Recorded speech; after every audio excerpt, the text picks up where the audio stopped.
Our final guest of the evening will be John Fuehrer, and I think he's on his way over. We'll see him in just a second.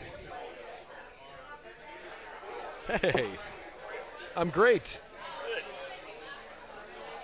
Get you all set up here. Hopefully that's adjusted well enough, but adjust as you need.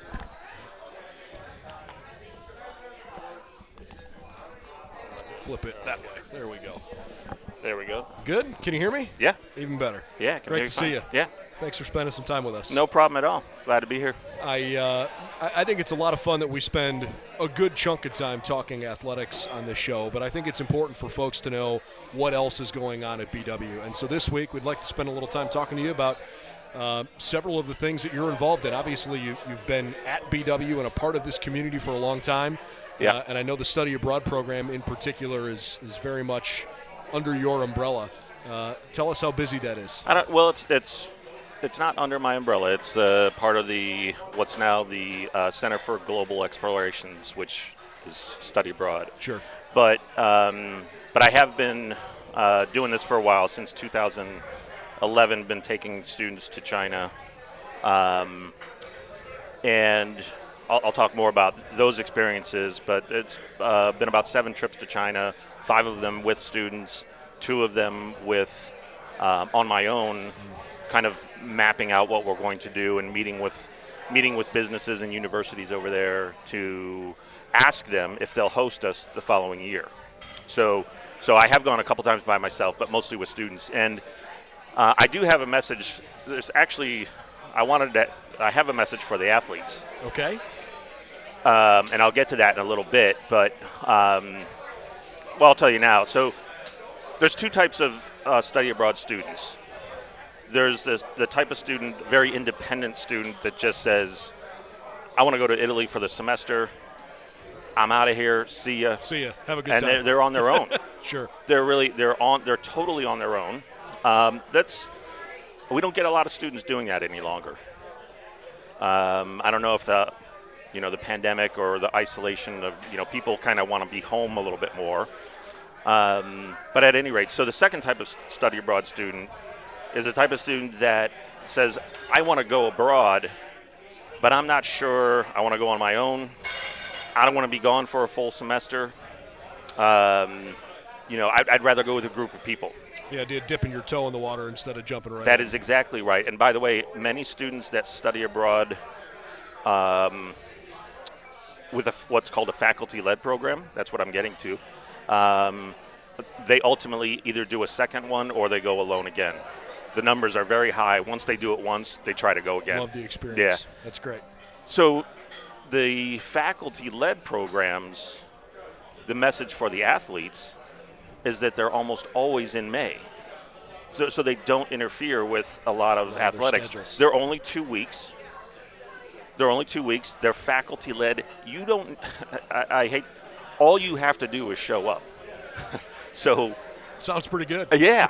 I mean, we plan everything. We plan out everything. I'll talk a minute about Thailand. But there are a lot of opportunities. It's not just Thailand. We've got Thailand, Japan. I think Charles Campisi, he's doing the Mediterranean one. We've got several going to South America. So there's so many different options, and they're all in May.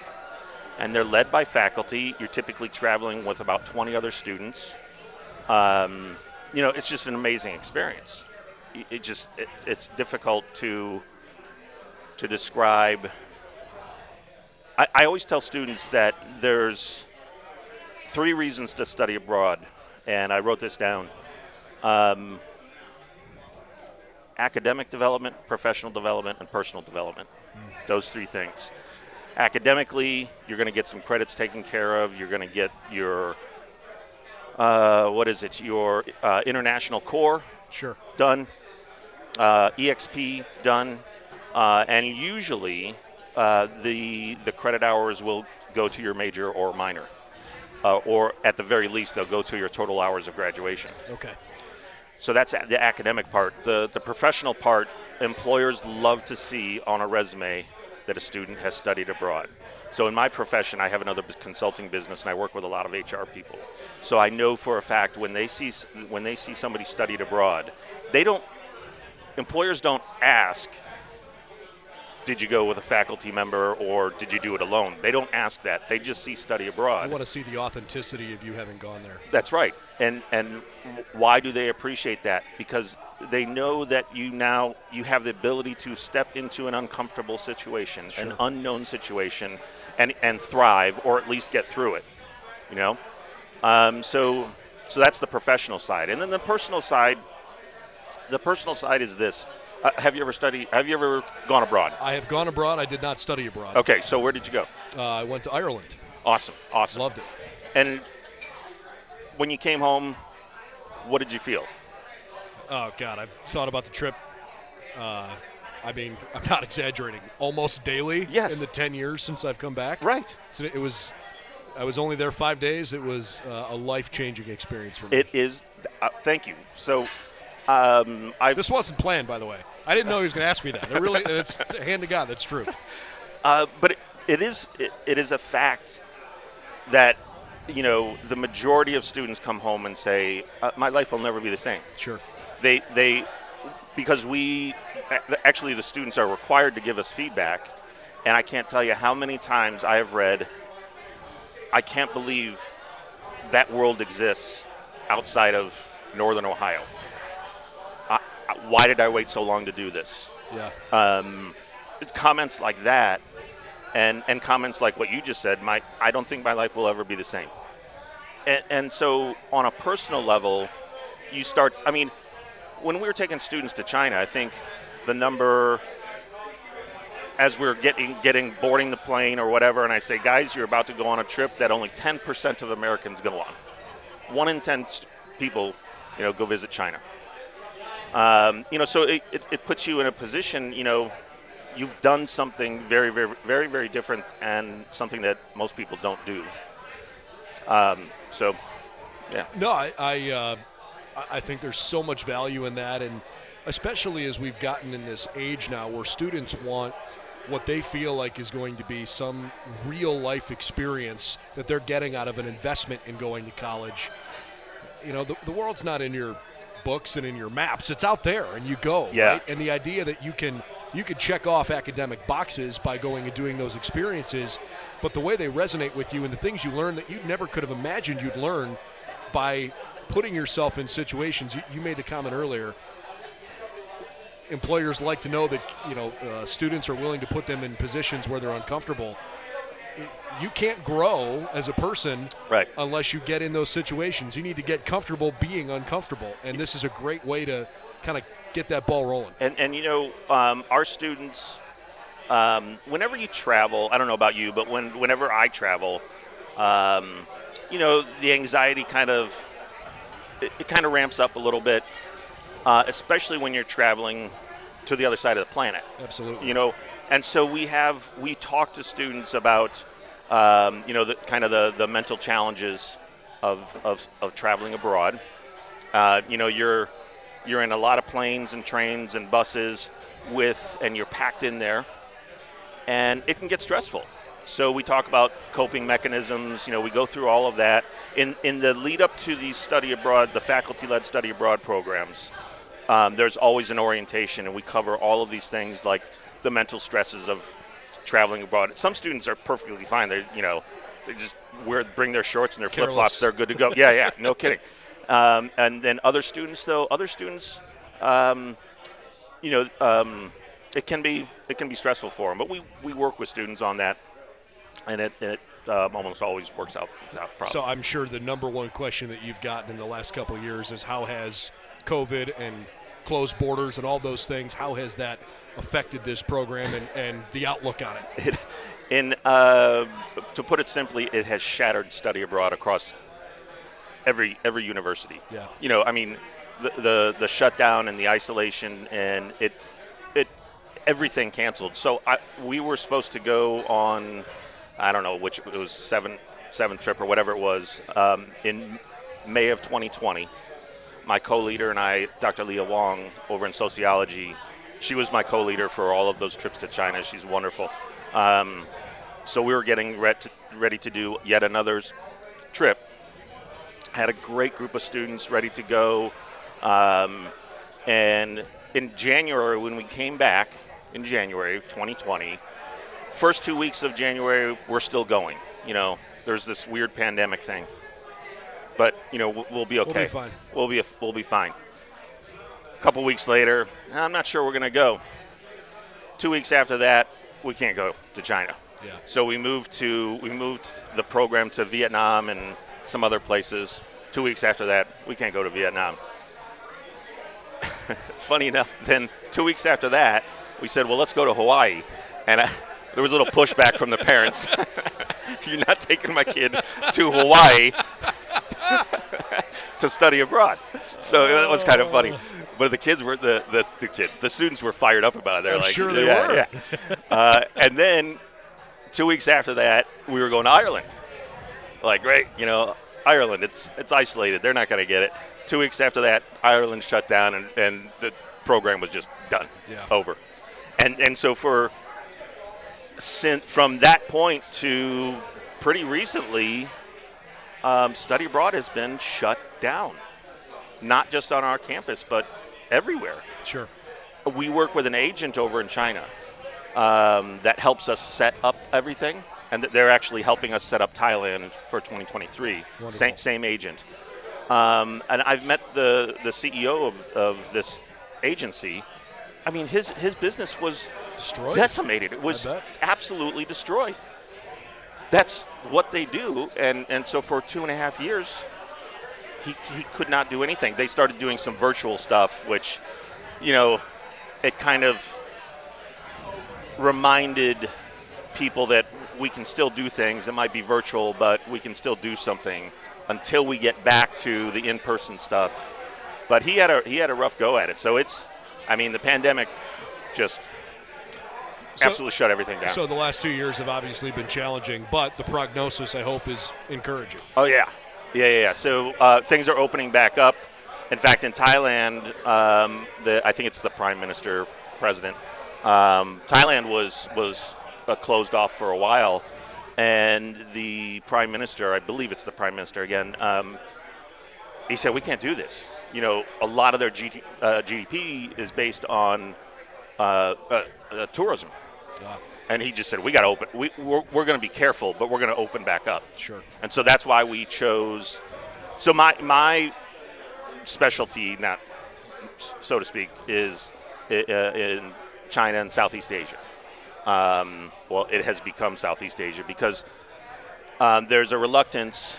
I would like to go back to China, but right now China's pretty much shut down, and I think parents are a little bit reluctant to send their children to China. There's that kind of the stigma attached and to it. I was going to ask too, the idea that, look, you can't control what's going on around the world, right. but the world's a tough place right now. Yeah, it sure is. Yeah. And obviously there's some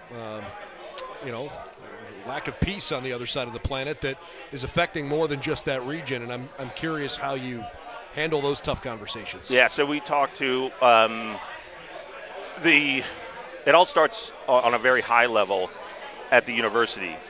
If the university feels that it is unsafe to travel, we're not going anywhere. Sure. Okay, and then it kind of trickles down to us. The Thailand trip is going to be co-led Tony Dick in sport management, and I will take the students there in 2023. And I'm going there. I'm going to go to Thailand to help set things up in June. Tony's going in July. And one of the things that we've been telling our students is that we ask, when we interview the students that want to come, we say, what are your concerns? Is it a long flight? Is it food? Is it the cost? What is it that you're concerned about? And the one of the students said, is it safe? And, Tony and I, that is our number one priority, is student safety. And the same with the Center for Global Explorations office. Number one priority is student safety. We are not going to take students anywhere that we feel is unsafe. We're not going to fly over a country that we feel is unsafe. I mean, it's absolutely number one.